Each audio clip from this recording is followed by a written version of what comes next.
Merhaba arkadaşlar, örgü kanalıma hoş geldiniz. Kız çocuklarımız için kolay motifli tığ işi süveter yelek yaptım. Bugün bu süveter yelek anlatımını sizlerle paylaşmak istiyorum. Motifler yapıyoruz arkadaşlar. 4 motif ön bölüm için yapıyorum. 4 motif arka bölüm için yapıyorum. Birleştiriyoruz. Bu güzel süveter yelek örgüsünü yapıyoruz. Bu motiflerin yapılışı çok kolay. Örgüye yeni başlayan arkadaşlar da kolayca yapabilir. Bakın bu şekilde arkadaşlar ortadan başlıyoruz. 4 motif yapıyoruz ön bölüm için. Yaka görüntüsü de çok güzel oldu bakın. Kol uçlarında ve burada fırfır bölümü çalıştım, çok güzel oldu. Ben bugün bu süveter yeleği 6 aylık bir bebek için yapıyorum. Ölçüyorum bakın. Gövde genişliğini ölçüyorum. 25 santimetre gövde genişliği var. 6 aylık bebek için yaptım. Sizin bebeğiniz kilolu bir bebekse 3 aylık bebeği olur. Kilolu olmayan zayıf bir bebekse 1 yaşındaki bebeğe çok rahat olur arkadaşlar. Yelek örgüsünde ben bugün bu renk iplikleri kullandım bakın. Sarı renk iplik kullandım. Beyaz renk iplik kullandım. Çok az miktarda bu yeşil renkli iplikten kullandım. Ve bu ipliği kullandım. Ben bugün bu renk iplikleri kullandım. Bu yelek örgüsünü yaptım. Siz tercihinize göre her marka iplik ve renkleri kullanarak yapabilirsiniz. Beyaz iplikten bir iplik bitmiyor arkadaşlar. Yarım yumak iplik yeterli olacaktır. Tığ olarak 5 numara 3 milimetre tığ kullandım. Benim elim çok sıkı değil. Bakın yaptığım örgüler yumuşak oluyor. Sizin eliniz sıkıysa 3,5-4 milimetre tığları kullanırsanız çok daha güzel olur arkadaşlar. Ben bugün 6 aylık bebek için yaptım. Siz bunu yeni doğan bebek için yapabilirsiniz. 1, 2, 3, 4, 5 yaş, her yaş çocuklarınız için yapabilirsiniz. Yeni doğan 3 ay arası bebek için yapmak istiyorsanız bu motifleri benim yaptığımdan bir sıra eksik yaparsanız 3 aylık bebeğiniz için olur. Bu her motifi bir sıra fazla yaparsanız 1-2 yaş arası çocuklarınız için olur. Daha büyük çocuklar için yapmak istiyorsanız motif sayısını daha fazla yapmanız gerekir arkadaşlar. Yetişkinler için de uygun bir model. Yetişkinler için yapacaksanız bir kaza ölçerek motif yerleştirmesi yapabilirsiniz. İplik tığı hazırlayalım. Hep birlikte bu kolay süveter yelek örgüsüne başlayalım. Örgü kanalıma abone değilseniz abone olmayı unutmayın lütfen. İzlediğiniz videolarıma beğeni ve yorumlarınızı yaparsanız çok sevinirim arkadaşlar. Hepinize kolay gelsin. İyi çalışmalar. Sihirli halkayı bilmeyen arkadaşlar için gösteriyorum. Bakın şu şekilde ipliği tutuyorum. Parmağımın üzerine doladım. Parmağımın üzerinde olan bu halka oldu bakın. Buna tığ takıyorum. İplik aldım. Çektim.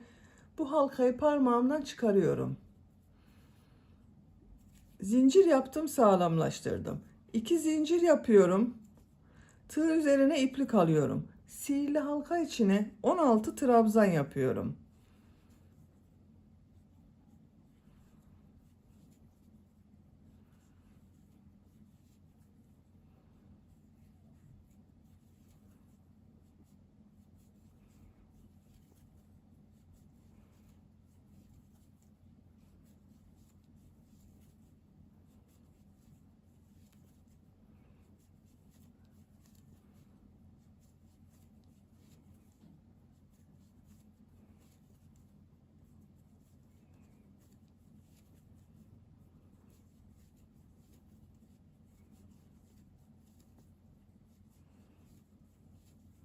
16 trabzan yaptım. İplik ucunu çekiyorum. Bakın şu şekilde yavaş çekiyorum. Bakın hiç boşluk oluşmadı burada. İlk ilmek ile ilmek kaydırma yaparak sırayı birleştiriyorum. İplik ucunu şu şekilde tutuyorum. İpliği kesiyorum arkadaşlar. Bakın. Orta bölümünü yaptık.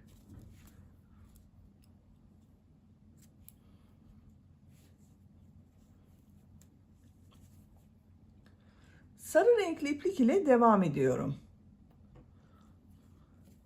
Herhangi bir ilmekten başlayabilirsiniz. Bakın şu ilmekten başlıyorum. İlmek yapıyorum.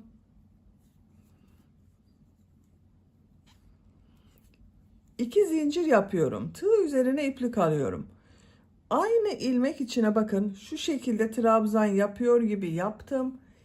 İlmeği çekiyorum. Tığ üzerinde 2 ilmek var. Tekrar tığ üzerine iplik alıyorum. Aynı ilmeğe tığ takıyorum. İplik aldım. Tığ üzerinde 4 ilmek var.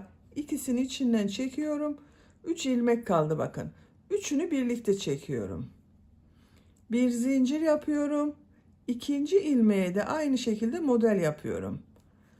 Elimi takip ederseniz daha iyi anlaşılır.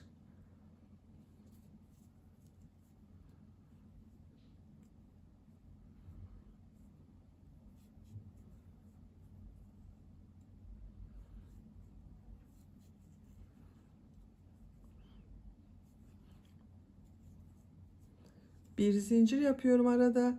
Tekrar model yapıyorum.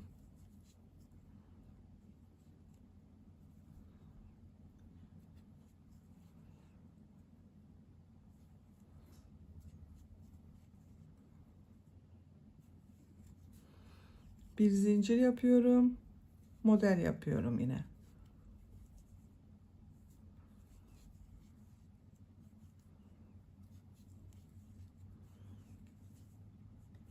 Bir zincir yapıyorum. Model yapmaya devam ediyorum. Bakın bu şekilde modeller oluyor. 16 model olacak arkadaşlar. Sıra sonuna kadar devam edelim.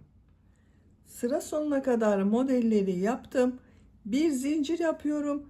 İlk yaptığım model ile ilmek kaydırma yaparak birleştiriyorum. İpliği kesiyorum.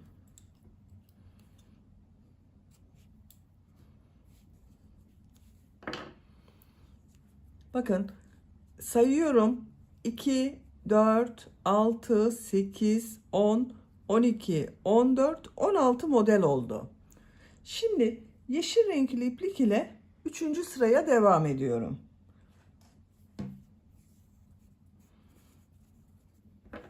Yine herhangi bir ilmekten başlayabiliriz. Bakın bu model ortasında yaptığım boşluklar var. Bir zincir yaptım. Bundan bir ilmek yapıyorum.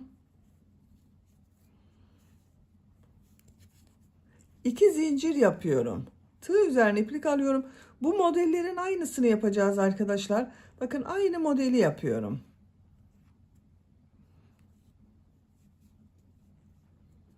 Bu ilk başta yaptığım 2 zincirde bir trabzan oluyor. 3 trabzanlı modelleri yapıyoruz. Birlikte yapıyorum bakın. 2 zincir yapıyorum. Bu sırada arada 2 zincir yapıyoruz. 2 model ortasına yine model yapıyorum.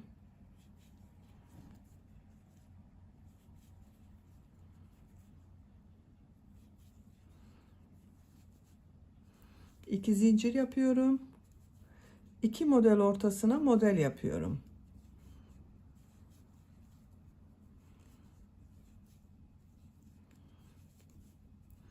İki zincir yapıyorum. 2 model ortasına model yapıyorum.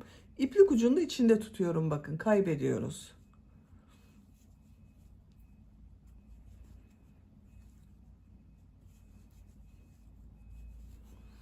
Arada 2 zincir yapıyoruz bu sırada. Sıra sonuna kadar devam edelim. Sıra sonuna kadar modelleri yaptım. 2 zincir yapıyorum.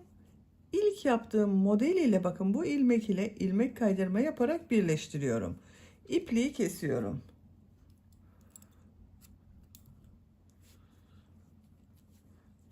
Üçüncü sırayı bitirdik.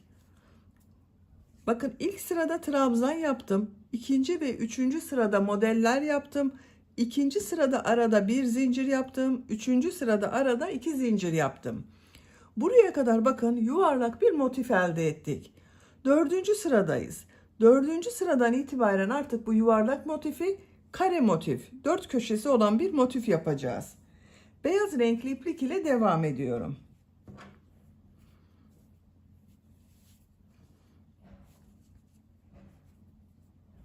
Herhangi bir model ortasından şu şekilde bir ilmek yapıyorum. 3 zincir yapıyorum. Köşeleri 4 köşe yapacağız. Köşeleri üçlü trabzan yapacağız. Arada yaptığım modelleri ikili trabzan yapıyorum. Bu ilk başta yaptığım üst zincirde bir üçlü trabzan oluyor. Bakın tığ üzerine bir defa iplik alıyorum. Aynı zincir üzerine 2 üçlü trabzan yapıyorum. 3 defa da çıkarıyorum bakın.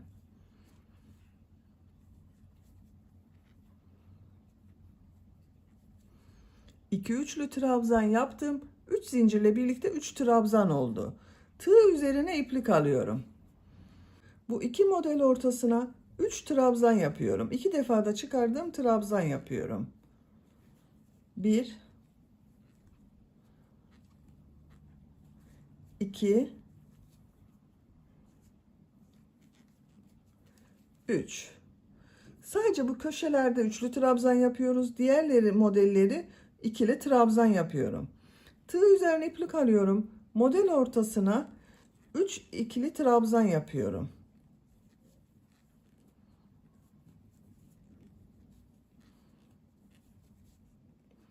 Tekrar tığ üzerine iplik alıyorum. Bakın 3. trabzan grubunu yapıyoruz. 3 trabzan yapıyorum.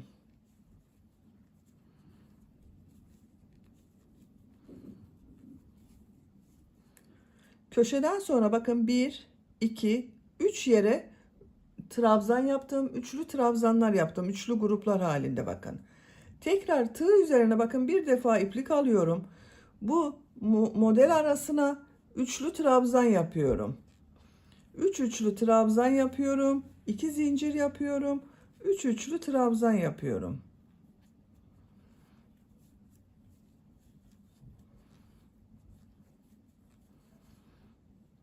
Bakın 3 üçlü trabzan yaptım. 2 zincir yapıyorum. 3 üçlü trabzan yapıyorum.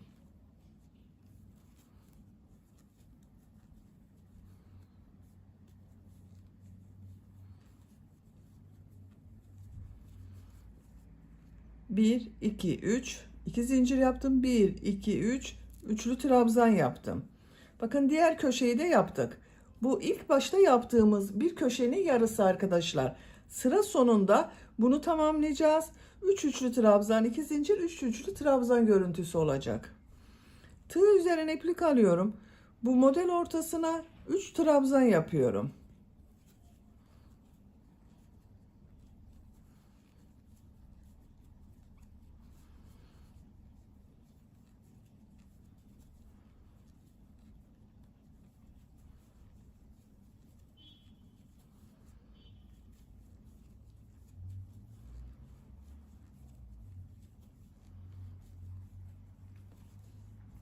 Bir, iki, üç tane bakın üçlü modelden yaptım.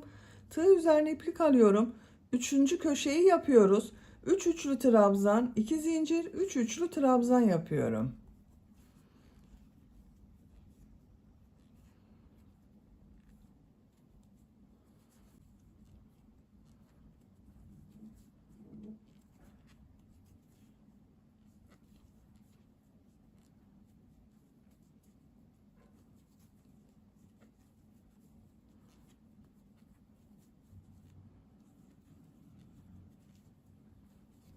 Bakın buraya da 3 üçlü trabzan, 2 zincir, 3 üçlü trabzan yaptım. Üçlü trabzan yapıyorum grup halinde bakın. Normal trabzan yapıyorum bunları.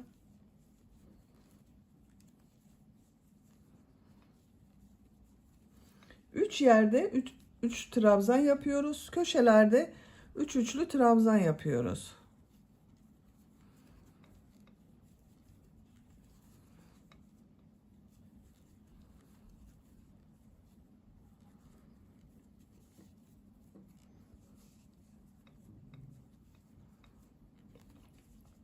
Bir, iki, üç grup yaptım. Tığ üzerine iplik alıyorum. Dördüncü köşeyi yapıyoruz arkadaşlar. 3 üçlü trabzan, 2 zincir, 3 üçlü trabzan yapıyorum.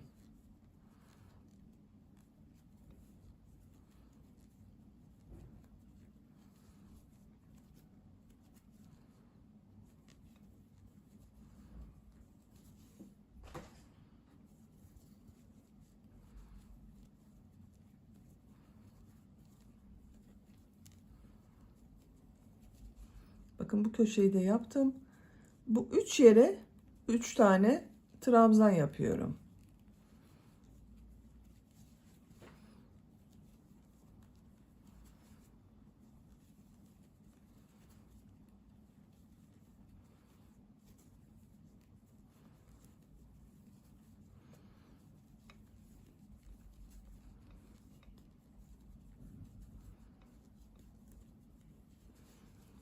Bakın bu model başladığımız köşeye geldik. İlk başta üçlü trabzan yaptım. 3 tane tığ üzerine iplik alıyorum. Buraya 3 üçlü trabzan yapıyorum.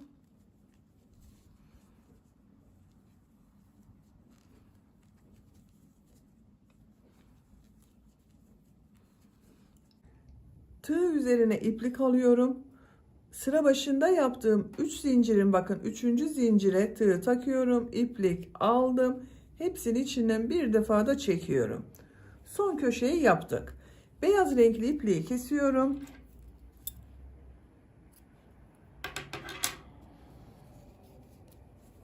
Bakın arkadaşlar, yuvarlak motifi kare motif yaptık bu sırada.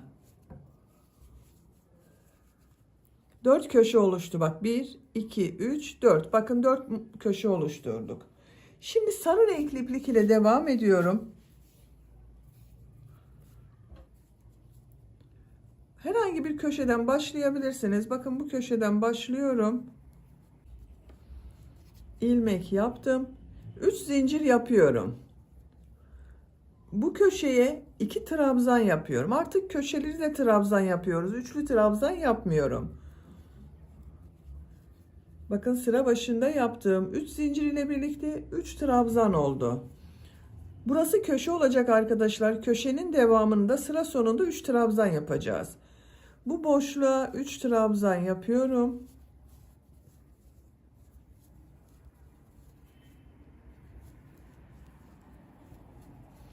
Boşluklara 3 trabzan yapıyoruz.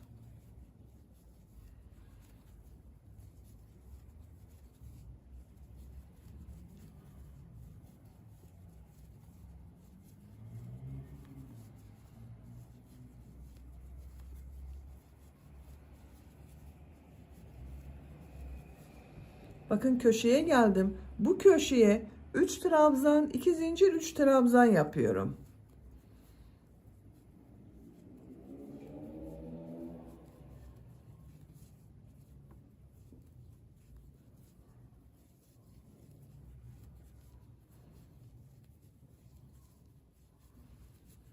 Üç trabzan, 2 zincir, 3 trabzan yaptım. Bakın köşeden sonra 1, 2, 3, 4 yerde 3 trabzan yaptık. Boşluklara yine 3 trabzan yapıyoruz. Bu şekilde devam edecek arkadaşlar. Köşelere 3 trabzan, 2 zincir, 3 trabzan yapalım. Diğer boşluklara 3 trabzan yaparak sıra sonuna kadar devam edelim. Sıra sonuna kadar tamamladım. Köşelerde 3 trabzan, 2 zincir, 3 trabzan yaptım. Son köşedeyim arkadaşlar. Bakın sıra başında 3 trabzan yaptık. Buraya 3 trabzan yapıyorum.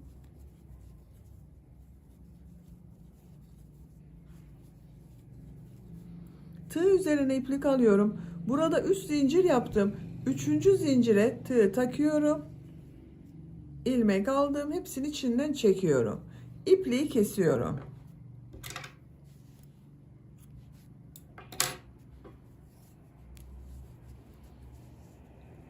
Bakın bu şekilde oldu. Beyaz renkli iplik ile devam ediyorum tekrar. Herhangi bir köşeden başlayabilirsiniz. İlmek yapıyorum. 3 zincir yapıyorum. Trabzan yapıyorum. Bakın 2 trabzan yaptım. 3 zincir ile birlikte 3 trabzan oldu. 3 trabzan yapıyorum.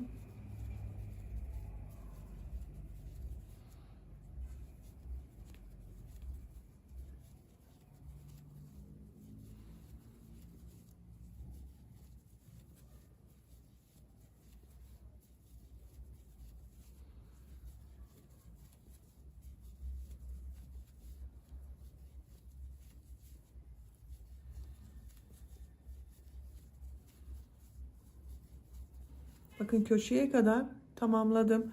Bu köşeye 3 trabzan, 2 zincir, 3 trabzan yapıyoruz.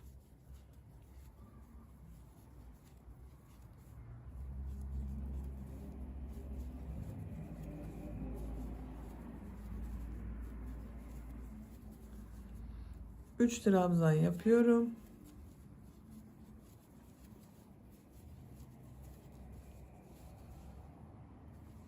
Sıra sonuna kadar devam edelim.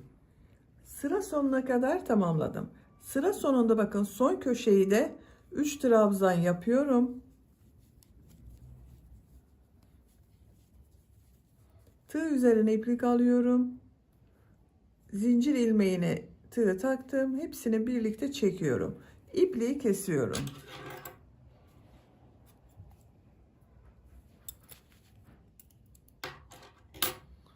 Bakın motif örgüsünün birini bitirdim. Bu şekilde oldu arkadaşlar. Bakın çok güzel oldu.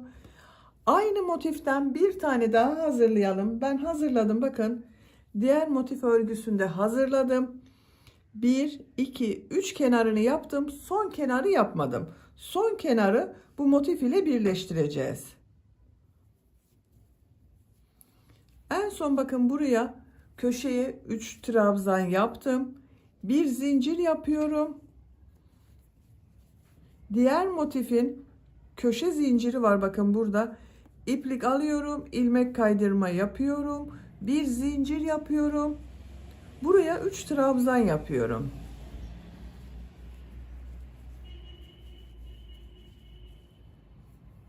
Diğer motif ile bakın şu boşluğa tığ takıyorum. İlmek kaydırma yapıyorum. Tığ üzerine iplik alıyorum. 3 trabzan yapıyorum.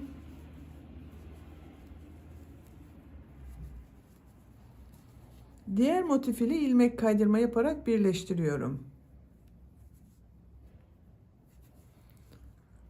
3 trabzan yapıyorum.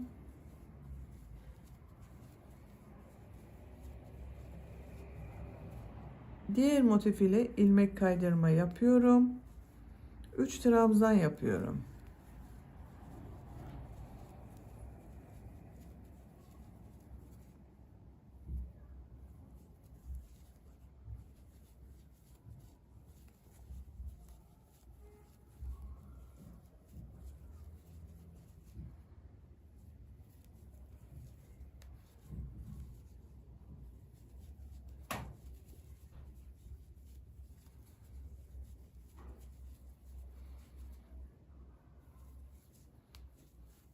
Bakın köşeye geldim. Bu köşeye 3 trabzan yapıyorum.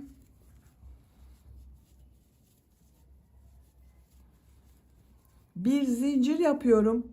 Diğer köşe ile bakın şu şekilde ilmek kaydırma yapıyorum. Bir zincir yapıyorum. Sıra başında yaptığım 3 zincirin şu ilmeğe tığ takıyorum. İlmek kaydırma yapıyorum. İpliği kesiyorum. Bakın arkadaşlar, iki motifi birleştirdik. Görüntü bu şekilde oldu. Üçüncü motifi de hazırladım. Bakın yine aynı şekilde bir kenarı yapmadım. Bu kenarı da burası ile birleştireceğiz. Bakın köşeye 3 trabzan yaptım. Bir zincir yapıyorum. Şu şekilde tutuyorum. Bakın şu köşeye tığ takıyorum. İlmek aldım, çıkardım. Bir zincir yapıyorum. Köşeye 3 trabzan yapıyorum.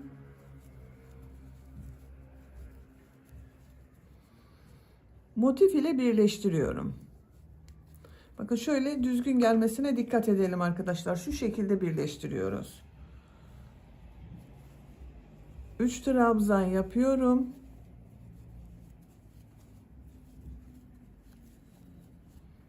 Diğer motif ile ilmek kaydırma yapıyorum. 3 trabzan yapıyorum.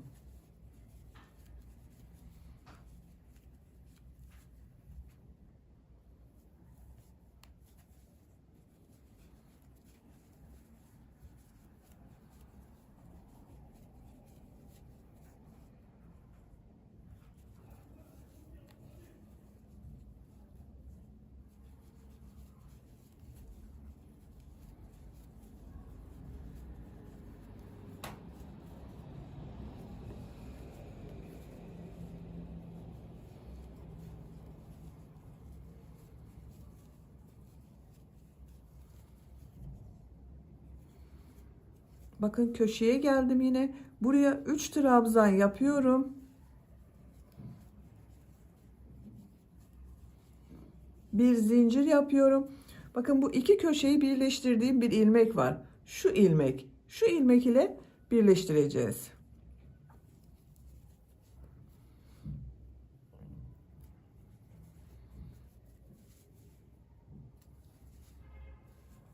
Bir zincir yapıyorum. Sıra başında yaptığım 3 zincir ilmeği ile ilmek kaydırma yaparak birleştiriyorum. İpliği kesiyorum. Bakın 3 köşeyi burada birleştirdik. Dördüncü motifi de hazırladım. Bakın bu şekilde dördüncü motifin iki kenarını boş bıraktım. Bakın bunu da şu şekilde birleştireceğiz arkadaşlar. Bir kenarı burası ile birleşiyor. Bir kenarı bu motif ile birleşiyor. Köşeye yine 3 trabzan yaptım. Bir zincir yapıyorum. Bakın şu şekilde yerleştiriyorum. Bu köşe ile birleştiriyorum.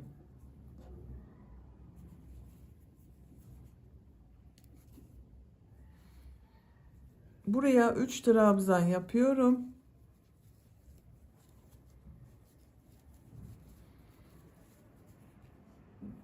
Motif ile ilmek kaydırma yapıyorum. 3 trabzan yapıyorum.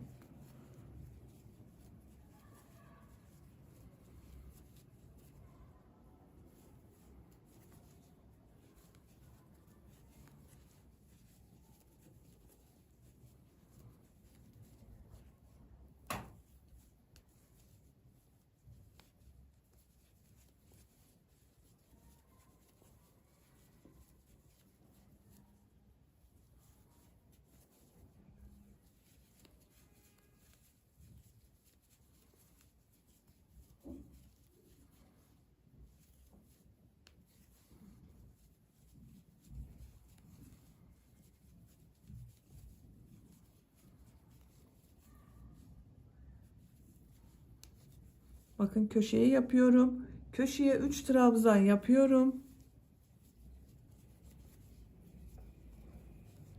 Bir zincir yapıyorum. Burada 3 köşeyi birleştirdiğim bir ilmek oluştu. Bakın burada. Bu ilmek ile birleştiriyorum. Bir zincir yapıyorum. Köşeye 3 trabzan yapıyorum.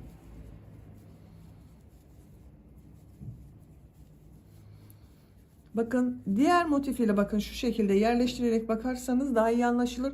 Burası ile birleştireceğiz. Şuraya tığ takıyorum. İlmek kaydırma yapıyorum. 3 trabzan yapıyorum.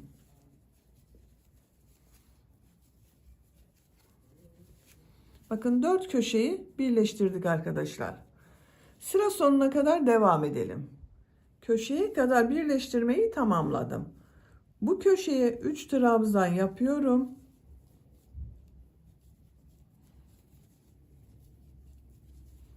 Bir zincir yapıyorum.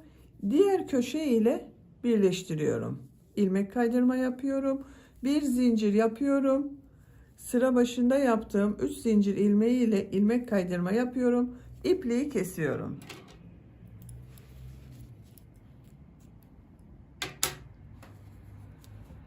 Bakın arkadaşlar 4 motifi birleştirdik. Bu şekilde oldu. Bakın çok güzel oldu. Şimdi bunun çevresinden bir sıra bu 3 trabzan yaptığımız gibi yapıyoruz.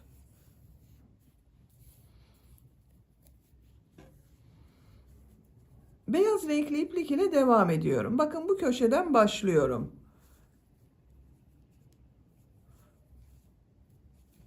İlmek yaptım, sağlamlaştırdım. 2 zincir yapıyorum. Buraya 2 trabzan yapıyorum. Bu sıra başında yaptığım 2 zincir ile birlikte 3 trabzan oldu. Buraya 3 trabzan yapıyorum. Motif yaptığımız gibi yapıyoruz, yine üçlü trabzanlar yapıyoruz.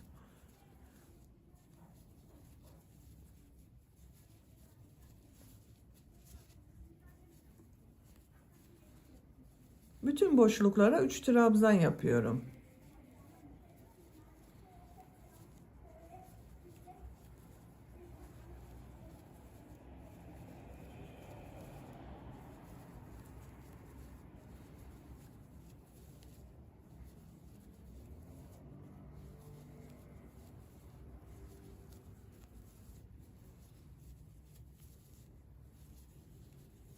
Bakın bu köşelere geldim arkadaşlar. İki köşeyi birleştirdiğim yer. Buraya 3 trabzan yapıyorum.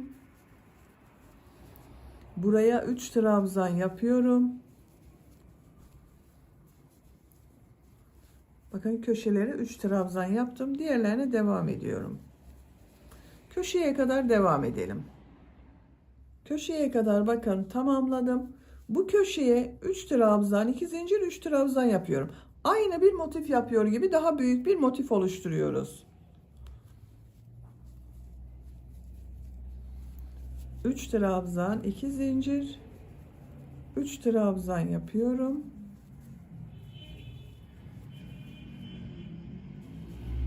3 trabzan yapıyorum.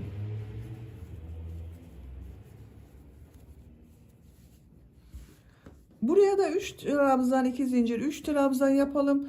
Buraya kadar devam edelim. Buraya kadar tamamladım. Bakın köşelerde 3 trabzan, 2 zincir, 3 trabzan yaptım. Buraya 3 trabzan yapıyorum. Devam etmiyorum arkadaşlar. Bakın 3 kenarından yaptım. 4. kenarı yaka ayrımı için bıraktım. Burada yaka ayrımı yapacağız. 3 zincir yapıyorum. Buraya 3 trabzan yapıyorum.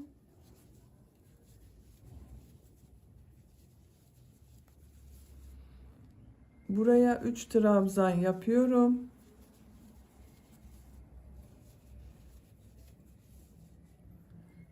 Üç trabzan yapıyorum.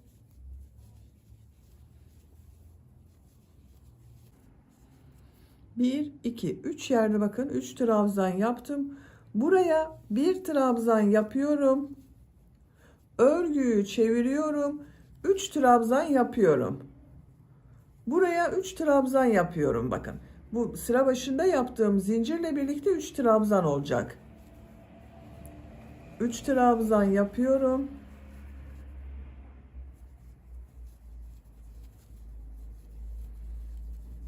Üç trabzan yapıyorum. Bakın sıra sonunda 3 trabzan yapıyorum. 3 zincir yapıyorum. Örgüyü çeviriyorum. Bakın bu 3 trabzan atlıyorum. Buraya 3 trabzan yapıyorum. 3 trabzan yapıyorum.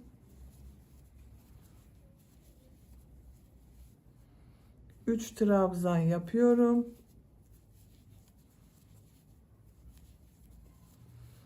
Bakın bu sırada 3 zincir yaptığım bir zincir var. Bu zincire trabzan yapıyorum. Son zincir üzerindeki bulunan ilmeğe trabzan yapıyorum. 3 zincir yapıyorum. Örgüyü çeviriyorum. Buraya 3 trabzan yapıyorum. Bakın 3 zincirde bir trabzan. 2 trabzan yaptım. 3 trabzan oldu. 3 trabzan yapıyorum.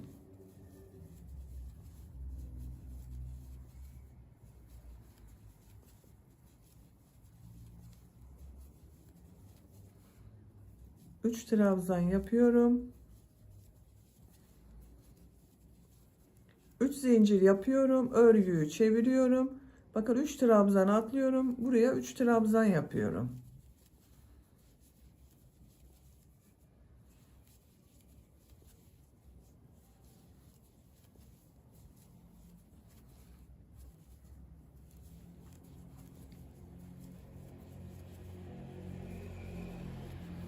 Sıra sonunda bakın 3. zincire bir trabzan yapıyorum arkadaşlar.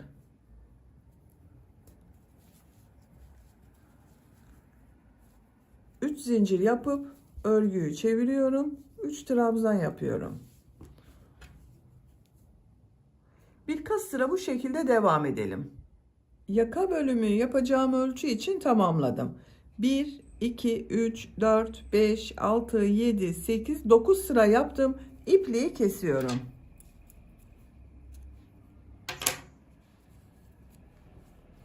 Bakın arkadaşlar bu şekilde oldu. Genişliğini ölçüyorum.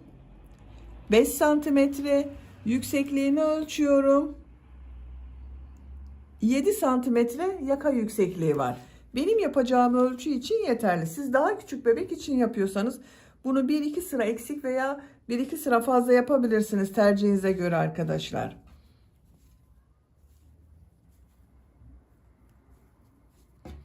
Şimdi diğer yaka bölümünü yapalım. Bakın buraya bunun aynısını yapacağız. Nereden başlayacağıma bakıyorum. Bakın buradan sayıyorum. Şu orta noktadan sayıyorum. 1, 2, 3, 4 motif sonra boşluğa trabzan yaptım. Buradan da sayıyorum. 1, 2, 3, 4. Bu boşluktan ilmek yapıyorum. 3 zincir yapıyorum. Tığ üzerine iplik alıyorum. Bu boşluğa bakın. 3 trabzan yapıyorum. Boşluğa 3 trabzan yaptım. 3 trabzan yapıyorum.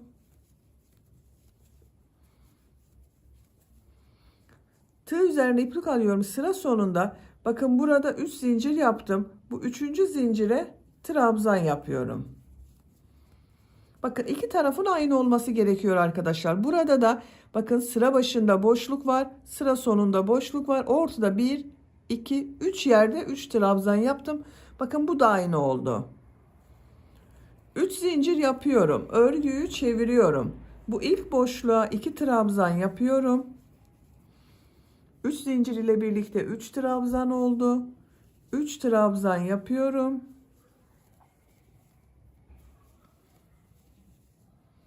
3 trabzan yapıyorum. 3 trabzan yapıyorum. 3 zincir yapıyorum. Örgüyü çeviriyorum. Bu boşluğa 3 trabzan yapıyorum.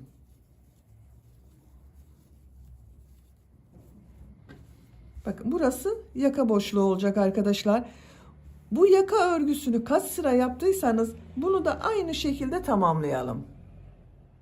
Yaka örgüsünü tamamladım. 1, 2, 3, 4, 5, 6, 7, 8, 9 sıra yaptım. İpliği kestim. Bakın bu yaka örgüsünde 9 sıra yaptım. Bunu da 9 sıra yaptım. Ön bölüm örgüsünü bitirdim. Bakın bu şekilde oldu. Arka bölümü yapacağız arkadaşlar. Arka bölümü yine 4 motif yapıyoruz, birleştiriyoruz. Bakın ben hazırladım arka bölümü de. 4 motif yaptım, birleştirdim. Çevresinden bir sıra 3 trabzan yaptım. Model sırasını yaptım. 4 kenarında yaptım arkadaşlar. Bakın bunda 3 kenarı yaptık. 4. kenarda yaka örgüsü yaptım. Bu arka bölümde 4 kenarında yaptım. En son bakın bu köşeye 3 trabzan yaptım. Tığ üzerine iplik alıyorum. Buradaki zincir üzerine bir trabzan yapıyorum. Arka bölüm örgüsüne bu 3 trabzan model olarak devam ediyorum bakın. 3 zincir yapıyorum. Örgüyü çeviriyorum. Bu ilk boşluğa 2 trabzan yapıyorum. Bu boşluğa 3 trabzan yapıyorum. Bakın sıra başında yaptığım bu 3 zincirde bir trabzan oluyor. Sıra sonuna kadar devam edelim.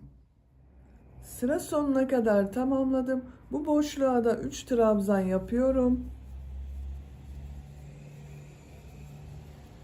Bakın bir sıra yaptım.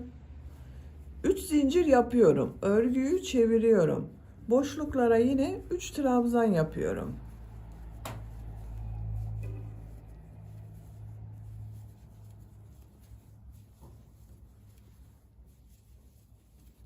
Bir sonraki sırada bakın buraya 3 trabzan yapacağız.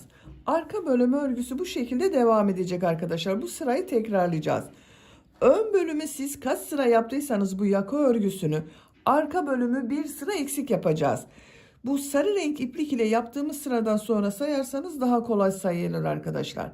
Arka bölümü örgüsünü tamamlayalım. Arka bölümü örgüsünü tamamladım. Bakın bu sarı renkli iplikle yaptığım sıradan sonra sayıyorum. 1, 2, 3, 4, 5, 6, 7, 8, 9 sıra oldu. Ön bölümü bakın bir sıradan sonra 9 sıra yaka bölümü yaptım. Burasıyla birlikte 10 sıra arkadaşlar. Ön bölümden bir sıra eksik yaptım. Bunu da 10. sıraya tamamlayacağız. O son sırayı yaparken ön bölüm ile birleştireceğiz. 2 zincir yapıyorum. Bakın şu şekilde yerleştiriyorum.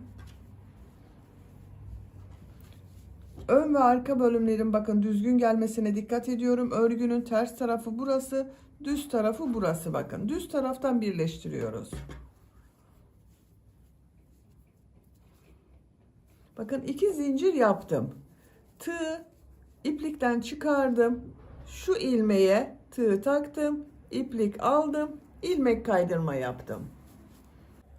Bir zincir yapıyorum. Buraya bakın arka bölüme devam ediyorum. 3 trabzan yapıyorum.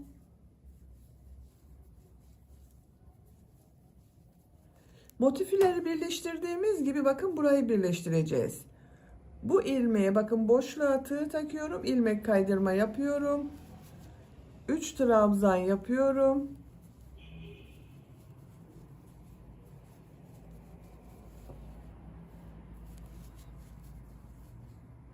İlmek kaydırma yapıyorum. 3 trabzan yapıyorum.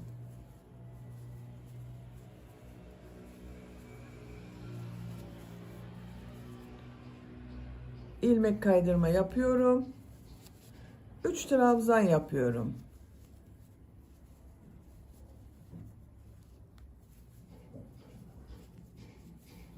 Arka bölümde devam ediyorum. Bakın 3 trabzan yapmaya.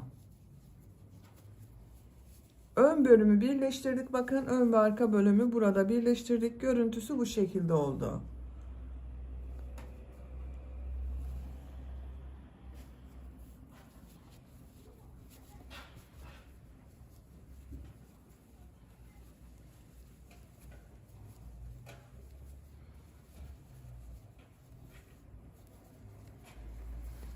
Buraya kadar devam edelim.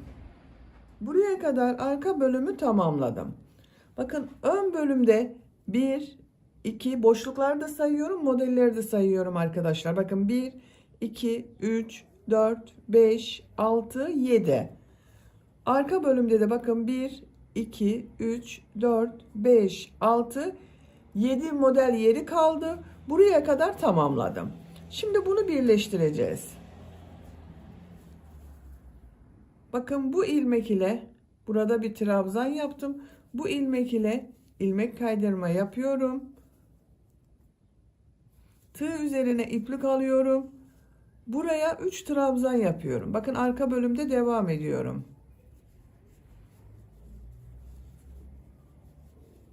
3 trabzan yaptım. İlmek kaydırma yapıyorum. 3 trabzan yapıyorum.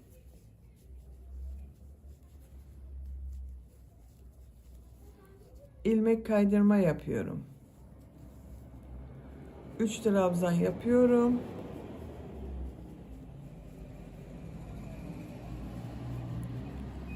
İlmek kaydırma yapıyorum. Bakın bu son burada zincir yaptığım trabzan var. Buna bir trabzan yapıyorum. İlmek kaydırma yapıyorum. Bakın bu ilmek ile. Bakın buranın düzgün bir görüntü olmasını sağladım. İpliği kesiyorum.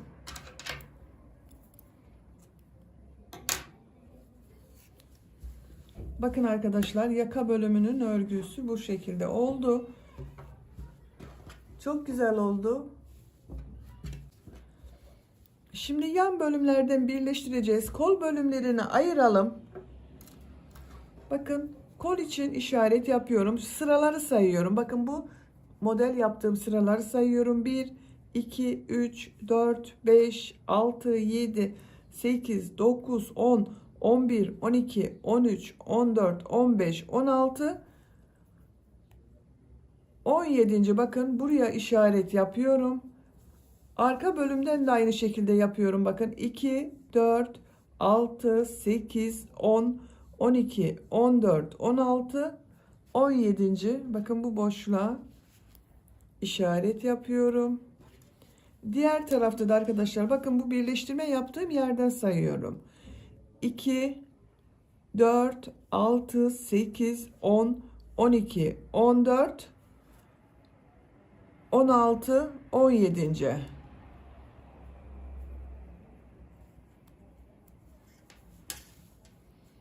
2, 4, 6, 8, 10, 12, 14, 16, 17. Bakın işaret yapıyorum. Şimdi bunları birleştireceğiz. Birleştirme yaparken bakın ilk önce şuradan başlıyorum. Beyaz renkli iplik ile başlıyorum. Bu işaret yaptığım boşluktan ilmek yapıyorum. 3 zincir yapıyorum. Trabzan yapıyorum. Bakın 3 zincir ile birlikte 3 trabzan oldu. Buraya 3 trabzan yapıyorum. 3 trabzan yapıyorum. Sıra sonuna kadar devam edelim. Sıra sonuna kadar tamamladım. Bakın köşeye geldim. Buraya 3 trabzan yapıyorum.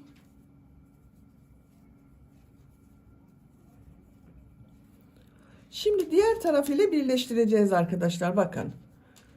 Şu şekilde çeviriyorum. Tığ üzerine iplik alıyorum. Diğer tarafın bakın bu köşeye 3 trabzan yapıyorum.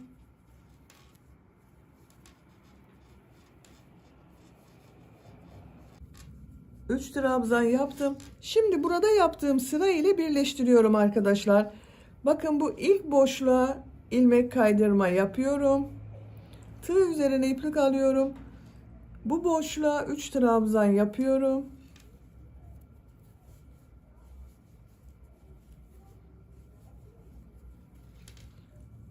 İlmek kaydırma yapıyorum. 3 trabzan yapıyorum. Motifleri birleştirdiğimiz gibi yapıyoruz bakın.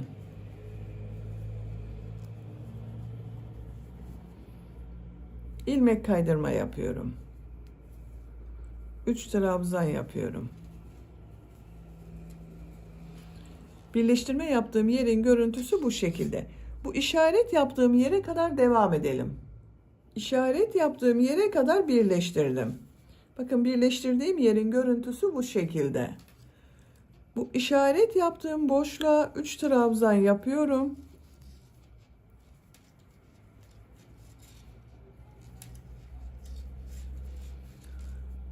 Burada bakın 3 zincir yaptığım bir trabzan var. Bu ilmeğe tığ takıyorum. İlmek kaydırma yapıyorum. Bitiriyorum arkadaşlar. Bakın yan bölümü birleştirdik. Kol çevresinde bir sıra sık iğne yapıyorum. Bakın ilk ilmeğe sık iğne yapıyorum. Sık iğne yapıyorum. Gördüğüm bütün ilmeklere sık iğne yapıyorum. Kol çevresinin daha düzgün olması için sık iğne sırası yapıyorum. Kol çevresinde sık iğne yaparak sıra sonuna kadar devam edelim. Sık iğne yaparak sıra sonuna kadar tamamladım. İlk ilmek ile ilmek kaydırma yaparak birleştiriyorum. İpliği kesiyorum.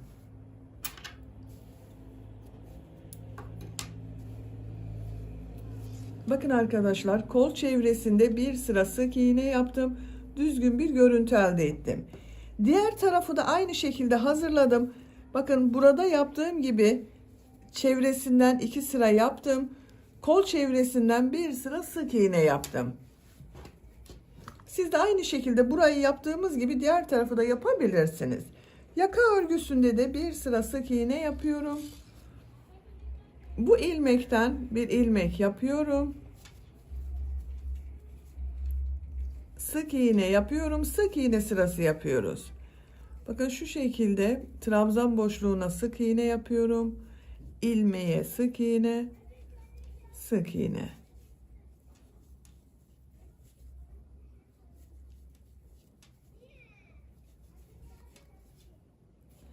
Yaka çevresinde sık iğne yaparak sıra sonuna kadar devam edelim. Sıra sonuna kadar tamamladım. İlk ilmek ile ilmek kaydırma yaparak birleştiriyorum. İpliği kesiyorum. Bakın arkadaşlar, yaka çevresinde bir sıra sık iğne yaptım. Düzgün bir görüntü elde ettim. Şimdi bu kol bölümünde ve burada fırfır bölümü yapıyorum. Sarı renkli iplik ile yapıyorum arkadaşlar. İlk önce kol bölümünde başlayalım. Bakın, kol altında bulunan bu ilmekten sarı renkli iplik ile bir ilmek yapıyorum. 3 zincir yapıyorum. Üçlü trabzanlar yapacağız.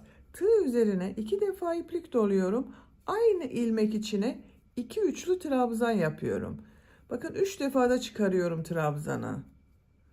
Tığ üzerine 2 defa iplik doluyorum. İplik aldım. Bakın, tığ üzerinde 4 ilmek var. 2 2 2 3 defa da çıkarıyoruz. Sıra başında yaptığım 3 zincir ile birlikte bakın 3 üçlü trabzan oldu. Tığ üzerine 2 defa iplik doluyorum. Bu ilmeğe bir üçlü trabzan yapıyorum. Bu ilmeğe 3 üçlü trabzan yapıyorum.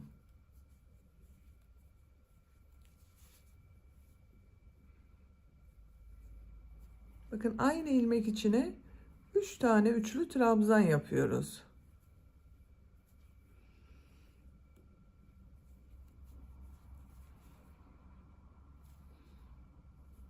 Bir üçlü trabzan yapıyorum. 3 üçlü trabzan yapıyorum.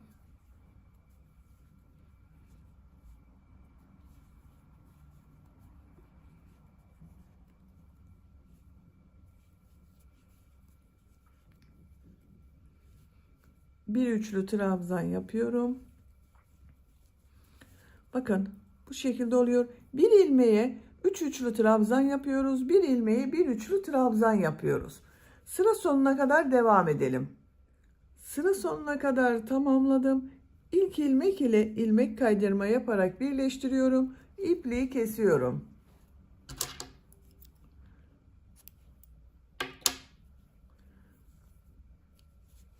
Bakın arkadaşlar, kol görüntüsü bu şekilde oldu. Fırfır çok güzel oldu. Diğer kol örgüsünde de aynı şekilde fırfır yaptım bakın. Şimdi bu uç bölümde de kollarda yaptığımız gibi fırfır bölümü yapacağız.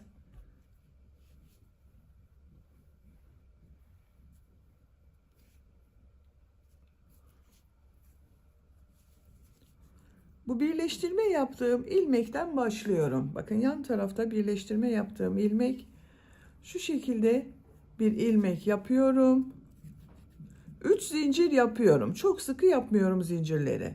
Tığ üzerine 2 defa iplik doluyorum. Buraya 2 üçlü trabzan yapıyorum. Kollarda yaptığımız gibi yapıyoruz. Bakın, 3 zincir ile birlikte 3 üçlü trabzan oldu. Buraya bir üçlü trabzan yapıyorum. Bakın, bu trabzan sırası var. Buraya 3 üçlü trabzan yapıyorum.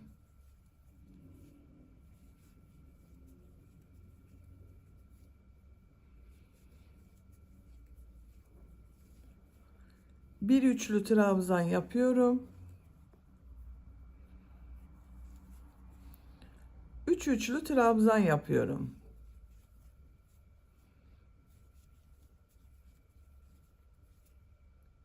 Sıra sonuna kadar devam edelim. Sıra sonuna kadar tamamladım. İlk ilmek ile ilmek kaydırma yaparak birleştiriyorum. İpliği kesiyorum.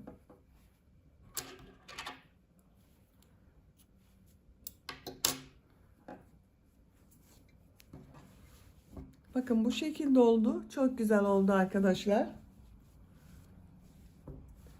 Şimdi son olarak yaka örgüsünde yapalım. Yine sarı renkli iplik ile başlıyorum. Şu ilmekten bir ilmek yapıyorum.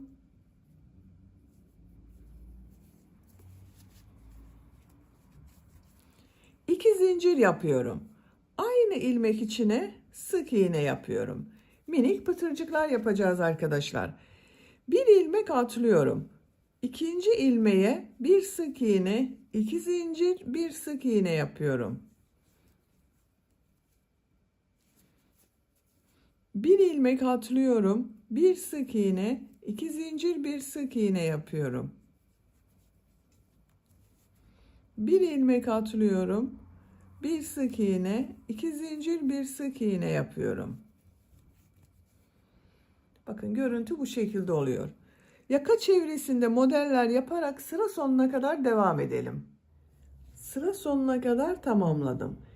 İlk ilmek ile ilmek kaydırma yaparak birleştiriyorum. İpliği kesiyorum.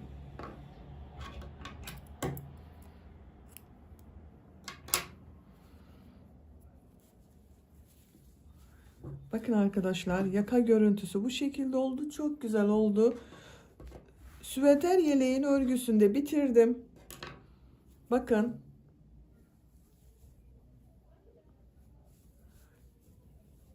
Arka bölüm görüntüsü bu şekilde. Birleştirme yaptığımız yan tarafların görüntüsü bu şekilde. Ölçülerini söylüyorum. Gövde genişliğini ölçüyorum.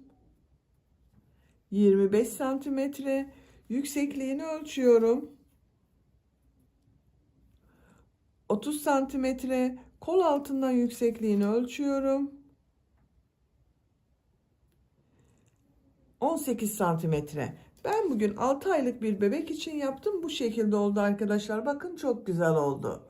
Beni dinlediğiniz ve izlediğiniz için hepinize çok teşekkür ederim. Sizlerle yeni örgülerde görüşmek dileğiyle. Hoşça kalın, sevgiyle kalın.